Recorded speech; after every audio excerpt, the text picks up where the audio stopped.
Mara would not clench her fist. Let the damsel glitter. Even in the low light of the ship's humming overheads, the woman's silvered skin sparkled like morning sun on frosted glass.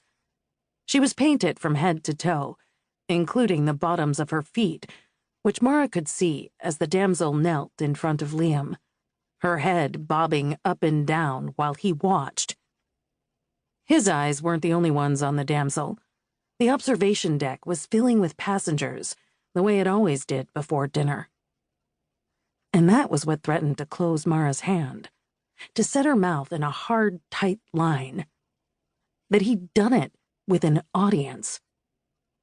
A dalliance was fine, expected, healthy. But Liam had chosen to broadcast this one to an entire ship full of people who looked up to him. And not just because they had to. Liam Pent, CEO of the Pent Corporation, was as ubiquitous and powerful in the universe as the Dern Empire.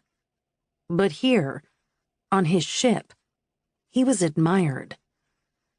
A manifest full of high-class passengers who could afford a fold and had chosen this one to spend the time with the man who'd grown a business to span the universe.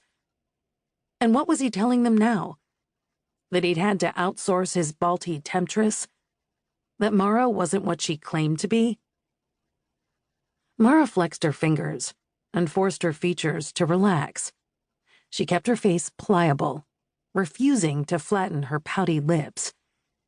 Instead, she parted them, sipping something bitter and tart out of the heavy-bottomed coupe glass she'd carried from her room, aware that eyes had pulled from the spectacle and found her, aware that people were waiting on her reaction.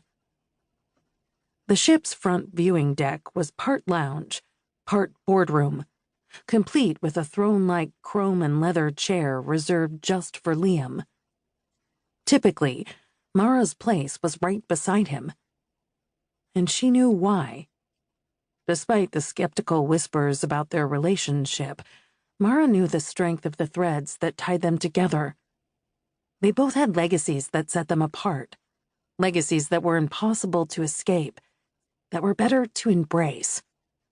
Showing people what they expected to see had its advantages.